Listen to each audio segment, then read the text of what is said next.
Trying to convince Noah to come out and help me get this transmission on. But he's got bigger fish to fry. He's putting together his R34 Skyline model he just ordered for himself.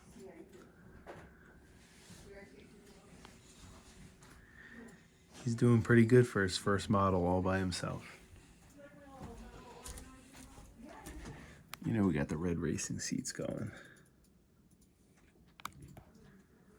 All right, guys, we're gonna get back to it. We're gonna get this transmission in right now. Just had a little break. Ladies and gentlemen, it's a miracle. Noah's outside. It's 30 degrees and flurrying. Not ideal conditions. So anyway, here we go. I'm gonna attempt to mount this thing up.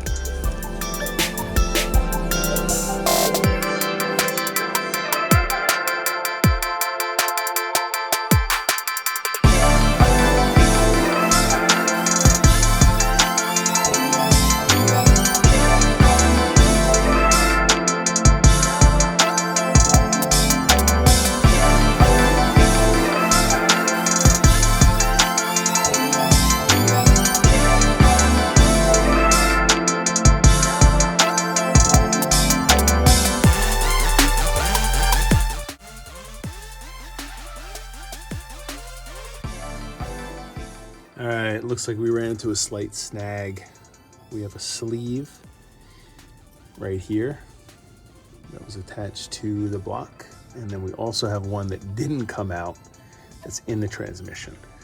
So we got to pull the transmission back off and figure out which one of these are going to be easier to remove. I'm probably going to go with the transmission side in that they both look like they're made out of aluminum. So yeah, we're gonna separate the trans again, drop it, and get rid of that sleeve and make sure we don't have any other interference.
All right, well, looks like we're made it up nice to the block, and we're gonna call it a day, and we'll see you guys tomorrow. All right, guys, welcome back. It is the next day. We're underneath the car. We got the transmission all buttoned up and mated to the engine. Fairly straightforward. Just a couple things to remember. We had a 10mm bolt to stabilize our plate here. That goes in last. And don't forget your rubber cap here. That was originally to access the torque converter on your automatic transmission. Now, couple tips, and I kind of learned this as I went along. One, you want to get all the bolts in loose so you still have room to wiggle the transmission back. In my case, I had a hard time getting the plate sandwiched in between the trans and the block to sit properly, and I think part of the reason is that up here, you can see where the light is, that's our starter. that wasn't in position. I had one bolt in there. So what we had to do was we had to take a wrench on the crankshaft in front of the vehicle and wiggle it back and forth so we could properly seat the starter. Once I had the starter bolts installed loosely, we were able to kind of rock the transmission back, kind of shake the plate and get it in where it needed to go. There is a couple set bushings. You found that yesterday that we had a problem where the two were touching. Those hold that plate in a position, but there still is a very minimum amount of play. And if that's off and not in the right orientation, you're gonna have a hard time getting your bolts through. Once that all your bolts are in loosely, you can kind of go around the world and slowly tighten them all up. What's gonna happen is the ones up top, once you get down here and start cinching these bottom ones, that may loosen up a little bit. So you wanna go back up there for a double check, as much as a pain as it is. Now, this transmission currently does not have any support underneath it. You can literally move this transmission all the way up with the motor mounts. You want as much sag on this back end as possible so you have access up here. The only thing that was a little bit easier than the automatic transmission is that this transmission is much shorter. I think it's almost 11 inches. I have to take a measurement. But anyway, your extensions don't have to be as long. See, it's easy to get a lot more torque on your bolts. So anyway, yeah, guys, that's that. We are going to clean up a couple more things today. And I think what we'll do is we'll get this tunnel cleaned up, wipe it down with alcohol, get all the wax and dirt and grime out of there before we proceed. And I think today, before we're done, I want to get a test fit on the drive shaft. We're going to Frankenstein 2 drive shafts together to compensate for the shorter transmission.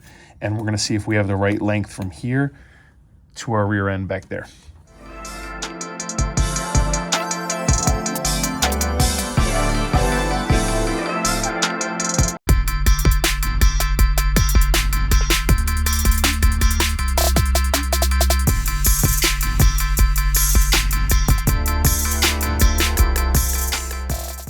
Okay, so we are going to put our transmission brace in. Everything, like I said, cleaned up, looks nice. Bushings, we're going to use the originals. These are OEM BMW. I don't see any cracking, no stress on these. What we're going to do is we're going to back these off a little bit. We'll bolt this up underneath the car, and then we'll just tighten these down just ever so slightly, just to temporarily mock it up. The reason being is we want our transmission at the correct height and level for when we go to test fit our drive shaft.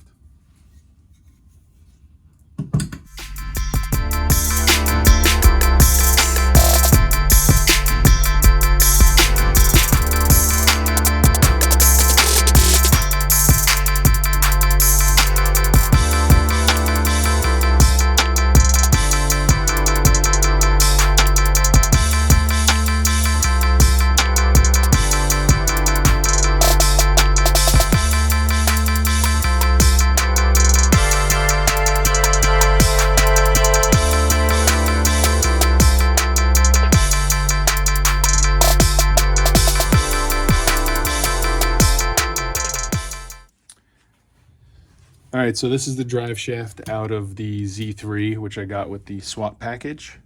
And this is the original out of the automatic M3.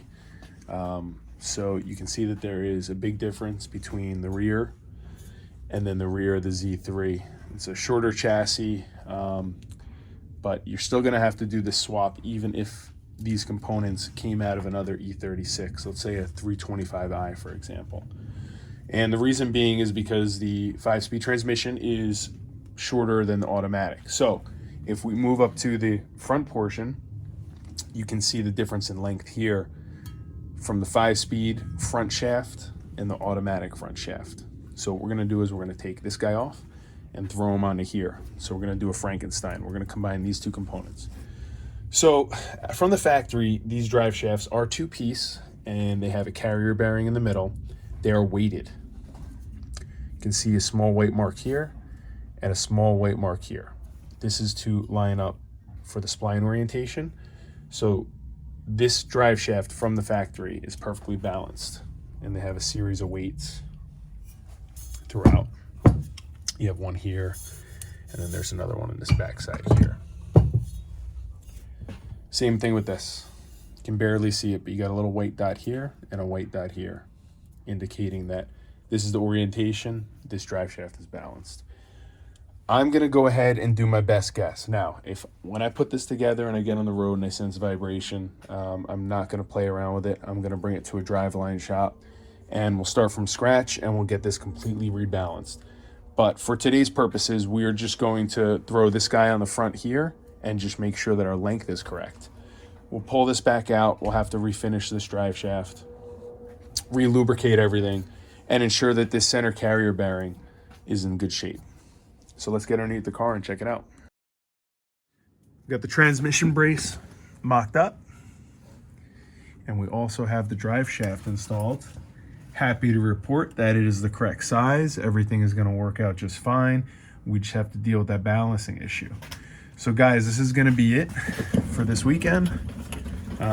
You know, everything looks beautiful underneath here. This car is really turning around slowly but surely. You know, anything we touch, we're going to try to clean up. We got stuff like this we have to address. We'll get in there and change out the fuel filter.